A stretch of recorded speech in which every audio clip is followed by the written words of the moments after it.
Buenos días a todos. Gracias por acompañarnos. Antes que nada, nuevamente queremos expresar nuestro más sincero agradecimiento al gobierno suizo por facilitar esta reunión comercial aquí en Ginebra.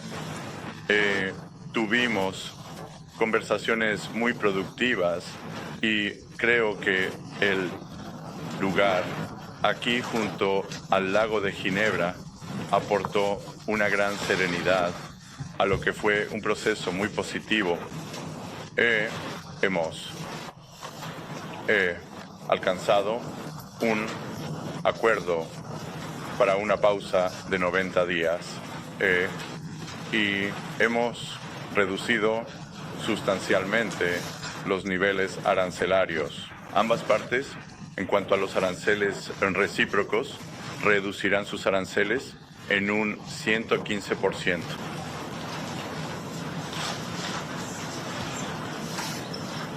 Tuvimos discusiones muy sólidas. Ambas partes demostraron un gran respeto. Fue una oportunidad para que yo conociera a la delegación china, al viceprimer ministro, con quien anteriormente solo había tenido una videollamada. El embajador Jameson ya conocía a dos de los otros líderes de la delegación por su experiencia previa, así que hubo una interacción personal muy buena. Ambos países representaron muy bien sus intereses nacionales. Llegamos a la conclusión de que tenemos intereses compartidos y ambos tenemos interés en un comercio equilibrado. Estados Unidos continuará avanzando hacia ese objetivo. Dejaré que el embajador Jameson hable sobre las iniciativas del presidente que comenzaron con un anuncio histórico, un anuncio comercial el 20 de enero, algo que ningún otro presidente había hecho antes y que continuó hasta el 2 de abril, cuando implementamos los aranceles recíprocos. Sí. Gracias, secretario. Y me sumo a su agradecimiento al gobierno suizo y a los funcionarios suizos por recibirnos este fin de semana. El ambiente fue muy propicio para las discusiones y gracias a ellos pudimos tener conversaciones muy constructivas y positivas con nuestros homólogos chinos, quienes claramente vinieron a negociar esta semana. La rapidez con la que pudimos llevar a cabo y concluir estas discusiones es un testimonio del entendimiento mutuo y el respeto mutuo entre las partes china y estadounidense. Con respecto a la posición comercial de Estados Unidos, nuestras interacciones con China y el acuerdo de hoy, por favor tengan en cuenta que el déficit comercial de Estados Unidos se ha disparado en los últimos años, alcanzando un déficit de 1.2 billones de dólares en bienes al final del año pasado, lo que representa un aumento de aproximadamente el 42% en comparación con unos años antes, cuando había un déficit comercial de 850 mil millones de dólares al inicio de la administración Biden. Así que eso representa un aumento rápido y expansivo del déficit comercial. Y nuestra opinión es que esto se debe en gran medida al comercio no recíproco, entre otras cosas. Y el resultado ha sido la deslocalización de la manufactura y otros impactos negativos en la economía estadounidense. Y así, el 20 de enero, cuando el presidente fue investido, él presentó la política comercial America First, que era integral, y señaló que él y de hecho ordenó a las agencias, incluyendo al representante de comercio de los Estados Unidos y a otros, que investigaran este asunto y proporcionaran opciones, lo cual hicimos. Y el presidente decidió imponer aranceles recíprocos el 2 de abril para abordar esta emergencia nacional del déficit comercial. Había un arancel base global acompañado de aranceles recíprocos más altos para cada país, dependiendo del nivel e intensidad de su superávit comercial con Estados Unidos. En todo esto, a China se le asignó una tasa de arancel recíproco del 34%. China fue el único país que decidió implementar represalias contra Estados Unidos por este arancel recíproco. Todos los demás países, ya sabes, se abstuvieron y decidieron que preferían negociar con Estados Unidos o simplemente no tomar represalias. Y así hemos estado en conversaciones detalladas con otros países durante varias semanas. Hasta este momento, China, como sabes, tomó represalias no solo con aranceles, sino también con medidas no arancelarias desproporcionadas y asimétricas.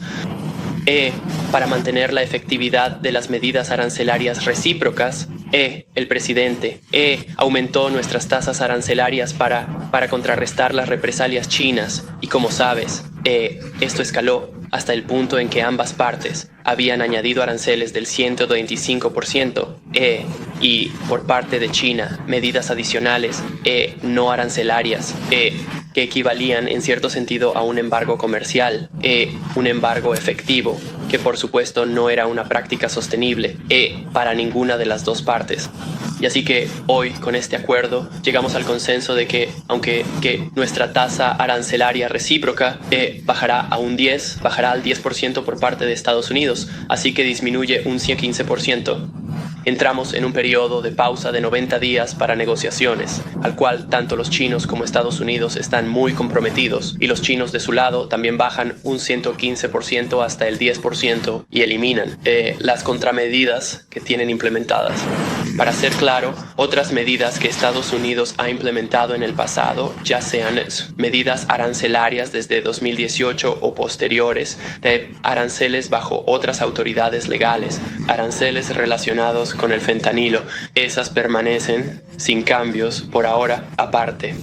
Solo quiero señalar que tanto China como Estados Unidos acordaron trabajar de manera constructiva juntos en el tema del fentanilo, y también hay un camino positivo a seguir en ese aspecto. Bien, perfecto. Así que comencemos con algunas preguntas. Bueno, solo si me permiten hacer un último. Algunos comentarios finales para darles un marco y contexto. Creo que a lo largo del proceso comercial hemos tenido un plan. Sí. Tenemos un proceso establecido, y ahora con los chinos, después de este fin de semana, tenemos un mecanismo para continuar las conversaciones. Así que proceso, plan y mecanismo. Yo diría que una de las grandes conclusiones de este fin de semana es que Estados Unidos continuará con un reequilibrio estratégico en muchas áreas que quedaron expuestas como debilidades en la cadena de suministro durante el COVID, ya sea en medicamentos, en semiconductores, acero y otros. Hemos identificado 5 o 6 industrias estratégicas y vulnerabilidades en la cadena de suministro, y continuaremos avanzando hacia la independencia de Estados Unidos o el abastecimiento confiable de aliados en esos sectores. Pero el consenso de ambas delegaciones este fin de semana es que ninguna de las partes quiere una desvinculación. Y lo que ocurrió con estos aranceles tan altos, como dijo la embajadora Greer, fue el equivalente a un embargo, y ninguna de las partes quiere eso. Queremos comercio, queremos un comercio más equilibrado, y creo que ambas partes están comprometidas a lograrlo. Nos gustaría ver que China esté abierta a más productos estadounidenses.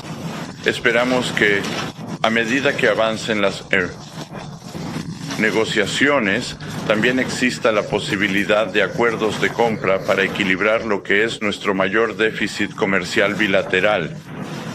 Eso se ha desequilibrado, y gran parte de esto ha ocurrido por negligencia durante los últimos 4 años, ya que la administración anterior no abordó este tema, que de hecho fue planteado por los chinos. Y podemos verlo en lo que sucedió con el acuerdo de la fase 1. Estamos mirando únicamente hacia adelante y esperamos tener muy buenas discusiones ahora que hemos creado el mecanismo en Ginebra este fin de semana para las conversaciones.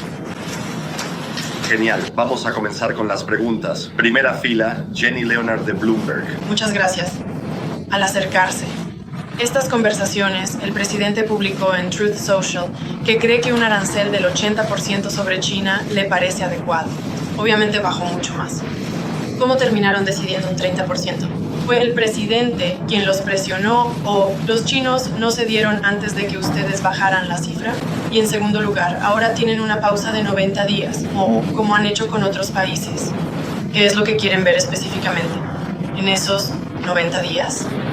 ¿Qué tipo de avances quieren ver en esos 90 días y que se hayan acordado para entonces, para no aumentar los aranceles?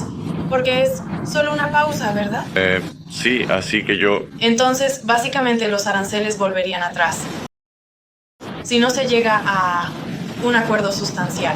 Así que el número de los chinos del 2 de abril era 34 y sigue siendo 34%.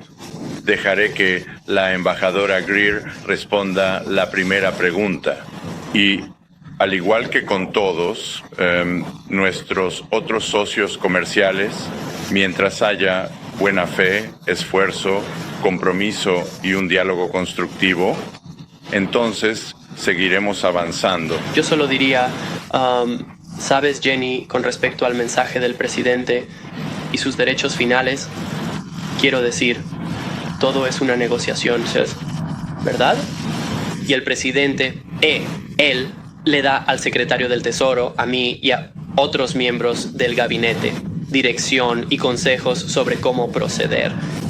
Y llegamos a un resultado que es muy bueno para Estados Unidos y también muy bueno para China.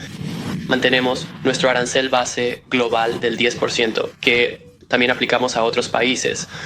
Además de eso, tenemos medidas previas que hemos mantenido, las cuales francamente han sido efectivas para reducir el déficit comercial bilateral de Estados Unidos con China en los últimos años. Así que eso nos deja en una muy buena posición en general en lo que respecta a las medidas sobre las importaciones chinas. Pero más importante aún, nos lleva por un camino constructivo hacia adelante para tener una conversación positiva con los chinos sobre cómo reequilibrar y lograr un comercio más constructivo. Muy bien. Al fondo, Associated Press. Prensa asociada. Soy Jamie de AP. Escuchamos a un colega sobre aranceles del 30%. Trato de entender estos números. Están por todas partes. Antes estábamos en 145 y al menos 125 del lado chino. ¿Puede decir claramente ahora? La pregunta era... 90 días. Aranceles EE.U. A productos chinos bajan. Así que, de nuevo, este acuerdo realmente trata sobre el arancel recíproco que fue impuesto por Estados Unidos el 2 de abril, Fitsupoche y los pasos escalatorios que siguieron. Ambos lados, el chino y el estadounidense, terminaron con un 125% de aranceles el uno sobre el otro. China implementó además contramedidas no arancelarias. Todo eso se ha reducido en un 115%, quedando en un 10% para cada uno. Estados Unidos a principios de este año impuso un 20% relacionado con el fentanilo. Eso aún sigue vigente, así que si miras los aranceles de la segunda administración de Trump sobre China, ahora mismo en efecto es un 30%. Existen medidas previas que varían según el producto, el sector, el nivel, etc. Ya sabes, no se puede dar un número específico sobre eso en este momento. Lo que importa para el acuerdo de hoy es que ambos acordamos reducir el arancel recíproco y las represalias relacionadas al 10%, es decir, una reducción del 115% al 10%. El fentanilo está siguiendo su propio camino, pero en una vía muy positiva, donde estamos teniendo conversaciones muy constructivas con nuestros homólogos chinos. Y yo añadiría un par de cosas. Esto no incluye ningún arancel específico por sector que se haya impuesto a todos nuestros socios comerciales y como dijo el embajador, creo que él estaría de acuerdo conmigo en que La sorpresa positiva para mí de este fin de semana fue el nivel de compromiso de China respecto a la crisis del fentanilo en Estados Unidos. Trajeron al viceministro de Seguridad Pública. Para Seguridad Pública, quien tradicionalmente no forma parte del equipo comercial ni del equipo negociador, y mantuvo una discusión muy sólida y sumamente detallada con alguien del equipo de Seguridad Nacional de Estados Unidos. Genial. A continuación, John Nudi de Newsmax. Señor secretario, ¿habrá algún impacto inmediato que los consumidores estadounidenses puedan notar a raíz de esto? ¿Y cuál fue la parte más difícil de las negociaciones? Los chinos son, ya sabe, conocidos por ser negociadores muy difíciles. ¿Hubo algún momento en que sintió que las conversaciones podían fracasar? Y en cuanto al fentanilo, perdón, sé que son 3 preguntas aquí, pero ¿qué están dispuestos a hacer los chinos respecto a la crisis del fentanilo? ¿Hicieron alguna promesa o llegaron a algún acuerdo para combatirla? Bien, bueno, hay mucho que analizar ahí, así que permítame recapitular. Entonces, usted pregunta, consumidores estadounidenses, la última era sobre el fentanilo. ¿Y cuál era la segunda pregunta? La parte más difícil de la negociación. Bueno, empezaré por ahí primero. Ambas partes representaron bien sus intereses nacionales, pero también llegamos a la conclusión de que teníamos intereses compartidos y que ninguna de las partes estaba interesada en una desvinculación. Y nuevamente hubo mucho ida y vuelta sobre diversas diferencias y puntos de vista respecto al comercio justo. Les informamos que tuve una conversación en la que expliqué que los déficits comerciales son resultado de 3 cosas. 1, los términos de intercambio. 2, la moneda. Y 3, la posición fiscal de Estados Unidos.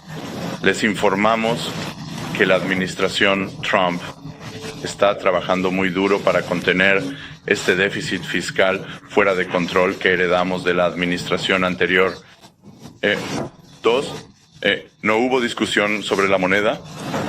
Y 1 fue sobre los términos de intercambio. Y sobre el fentanilo, nuevamente, por primera vez, hubo un intercambio entre 2 equipos con conocimiento detallado, y creo que por primera vez los chinos comprendieron la magnitud de lo que está ocurriendo en Estados Unidos. En 2018, en Buenos Aires, ellos hicieron un buen trabajo al prohibir el fentanilo pero lo que hemos visto es una interacción considerable entre actores chinos involucrados en actividades ilícitas y muchos traficantes de drogas norteamericanos, especialmente los cárteles mexicanos. El Departamento del Tesoro ha designado a varios de los cárteles mexicanos como organizaciones terroristas extranjeras. Dejamos eso claro. A los chinos fueron muy receptivos. Como tal vez sepas o no, los chinos tienen medidas muy draconianas para la venta de narcóticos ilícitos en China, y les hemos pedido que sean igual de draconianos con las personas que están envenenando a los estadounidenses. Y permítame hacer un comentario. ¿Sabe, respecto a su pregunta sobre cuál fue la parte más difícil de la negociación? Yo diría que en realidad fue, ya sabe, en la etapa previa a la negociación, tratando de reparar los canales de comunicación que se habían atrofiado bajo la administración anterior, donde, por ejemplo, nuestra oficina, la oficina del representante comercial de Estados Unidos, casi no había tenido discusiones sustantivas con la parte china sobre comercio. Y aunque tenemos diferencias significativas con los chinos en materia de comercio y economía, y ya sabe, tenemos quejas importantes. Hay que discutir estas quejas, hay que tener un canal para las discusiones y superar. Eso fue un desafío considerable y se dedicó mucho trabajo a eso durante las últimas semanas. De modo que para cuando llegamos aquí, pudimos ser muy pragmáticos entre nosotros. Y por supuesto hubo cosas difíciles que afrontar en cuanto al nivel de eliminación, el momento de la implementación, gestionar la política interna de cada lado, etc. No entraré en demasiados detalles, pero diría que la parte más difícil fue simplemente llegar a una posición en la que ambas partes pudiéramos trabajar juntas de buena fe. Y una vez que lo logramos, pudimos hacerlo en un par de días. No es la primera vez que participo en negociaciones comerciales con los chinos y a veces puede tomar muchísimo tiempo superar los malentendidos. Pudimos lograrlo de manera efectiva en las últimas semanas, lo que nos permitió ser muy pragmáticos y eficaces este fin de semana. Y creo que nos vamos con un muy buen mecanismo para evitar que vuelvan a ocurrir las desafortunadas escaladas como las que vimos después del 2 de abril. Lo que había sido muy inusual en la relación era que antes del presidente Trump, el presidente del partido, Xi, tenían una buena relación, pero la naturaleza de lo que ha ocurrido desde el 2 de abril podría haberse evitado si hubiéramos tenido este tipo de mecanismo en funcionamiento, y creo que ahora sí lo tenemos. Creo que hoy nos vamos con un proceso que avanzará y de nuevo con un gran respeto mutuo hacia nuestros homólogos chinos. Creo que ellos nos demostraron lo mismo. Impacto consumidores y la seguridad del consumidor estadounidense se verá afectada en... Quiero decir, señor, usted es el secretario del Tesoro, así que está mejor, capacitado. Pero yo diría que al principio, ya sabe, se ha hablado mucho sobre el impacto en los consumidores que realmente nunca se reflejan en las cifras. El consumo se mantuvo alto y etcétera. Así que creo que lo que vamos a ver es que nuestra economía va a seguir despegando a medida que le demos estructura a estas negociaciones y logremos que el comercio global esté en una mejor situación. Y como reiteré la semana pasada, el plan económico de Trump tiene 3 componentes: comercio, impuestos y desregulación. El comercio se ha implementado primero y ese proceso está en marcha. Creemos que la parte de impuestos va muy bien. El presidente de la Cámara, Johnson, el líder Thune, con quienes estoy en contacto constante, creen que a mediados de verano aprobaremos, como le gusta llamarlo al presidente, su gran y hermosa ley. Y creemos que eso proporcionará un alivio sustancial para los hogares estadounidenses. Y luego, la desregulación, que es un impuesto oculto y pernicioso para los hogares estadounidenses, es la regulación.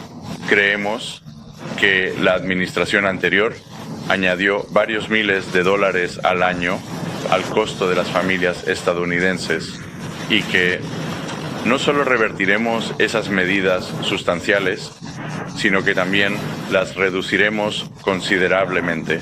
Gracias. Creo que tenemos tiempo para 2 o 3 preguntas más, como máximo. Lo siento, señora. Su nombre, por favor. Sí, es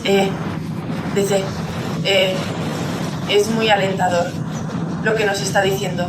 Me pregunto si cree que hubiera sido mejor idea comenzar en este punto de negociación en lugar de empezar con una gran lista de aranceles y todo el caos global que eso causó y el miedo frenético y francamente en algunos países del mundo.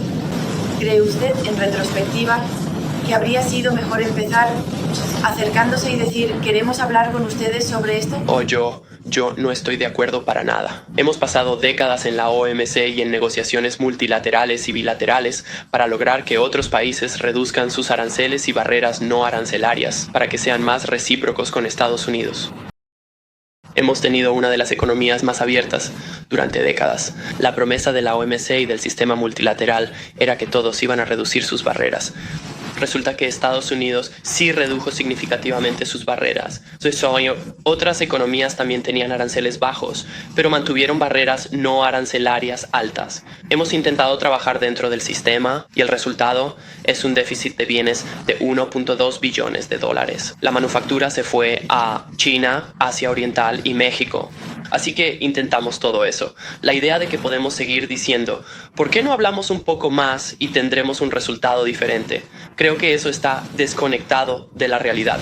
Y yo añadiría un par de cosas que a medida que nuestros 18 socios comerciales importantes se acercan a nosotros, muchos con acuerdos muy buenos, como el Reino Unido, que se adelantó en la fila como nuestro aliado más antiguo.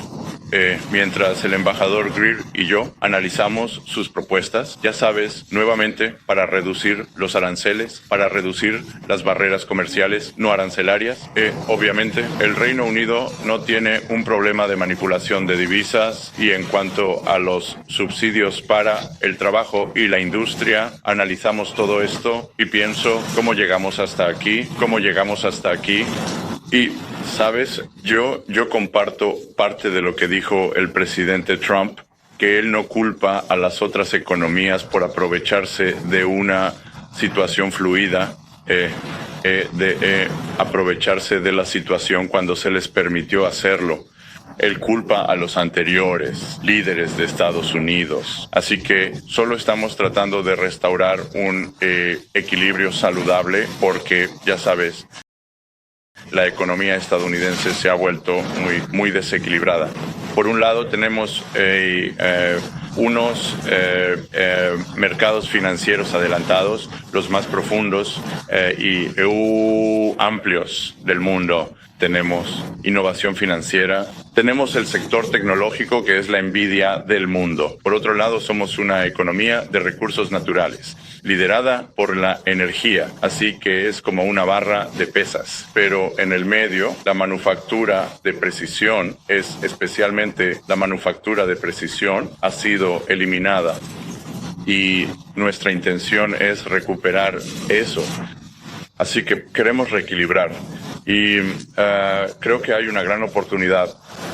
Sí, pienso en este fin de semana, los chinos han ido en la dirección opuesta.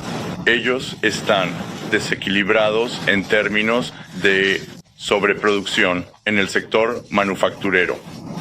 Ellos lo han declarado, pero aún no han reequilibrado hacia una economía más orientada al consumo. Y existe la posibilidad, si podemos abrir el comercio con China, tener un comercio más justo hacia Estados Unidos, de que podamos reequilibrar juntos. Así que yo rechazo la idea de que seguir como siempre hubiera funcionado. Muy bien. Y creo que esta será nuestra última pregunta, ya que estamos casi sin tiempo. Un medio suizo, Harris Geringer de Wall Street. Sí, tengo una pregunta con respecto al marco de estas conversaciones tan exitosas, según escuchamos. Suiza ha sido un centro para conferencias internacionales durante muchas décadas. En tiempos recientes sentimos una presión tremenda. El embajador de Joe Biden en Suiza llamó a Suiza un agujero en la rosquilla. Mi pregunta es, ¿qué tan valiosa considera su administración la confiable neutralidad suiza para conferencias o reuniones, como la que acabamos de presenciar este fin de semana? Bueno, yo no voy a hablar en nombre del embajador anterior.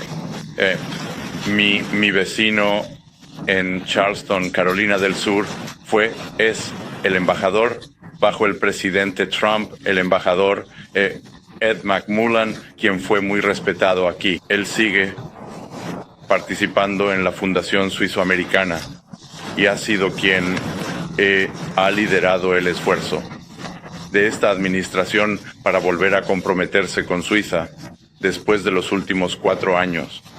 Así que nosotros valoramos la relación. Creo que Suiza es ahora uno de, tal vez, el 6º mayor inversor en Estados Unidos, lo cual es increíble para una economía de 9 millones de personas. Esperamos que Suiza traiga algunos de sus programas de formación profesional en comercio que son muy sólidos a Estados Unidos mientras volvemos a impulsar el sector manufacturero, porque creo que Estados Unidos tiene mucho que aprender de Suiza. Y de nuevo, el Reino Unido y Suiza han pasado al frente de la fila para los acuerdos comerciales, mientras que la Unión Europea ha sido mucho más lenta. Así que también valoramos eso. Y diría que respecto a la dinámica de las negociaciones, y esto puede no parecer importante para quienes no están involucrados, pero el ambiente proporcionado por el gobierno suizo fue increíblemente propicio para las conclusiones a las que llegamos este fin de semana. Nos permitieron usar los terrenos de la residencia del embajador suizo ante las Naciones Unidas, que tenía unas habitaciones muy íntimas, internas, y lo más importante para nosotros, donde ocurrieron muchas de las negociaciones clave, fue afuera, bajo un gran y hermoso árbol, en un conjunto de sofás de patio, donde francamente tuvimos las discusiones más importantes sobre los temas más desafiantes. Y tener este entorno en lugar de, ya sabes, sin ánimo de ofender al Intercontinental, que ha sido excelente, en lugar de una situación estéril de conferencias en un hotel o salas de reuniones, creo que nos permitió desarrollar una relación personal con nuestros homólogos y llevar al exitoso desenlace que tuvimos. Genial. Muchas gracias a todos. Creo que eso es todo por hoy para nosotros. Muchas gracias por venir. Eso es todo. Gracias. Gracias. Si estás obteniendo valor de este video, solo le pido que le dé like, lo comparta y se suscriba al canal si aún no lo ha hecho.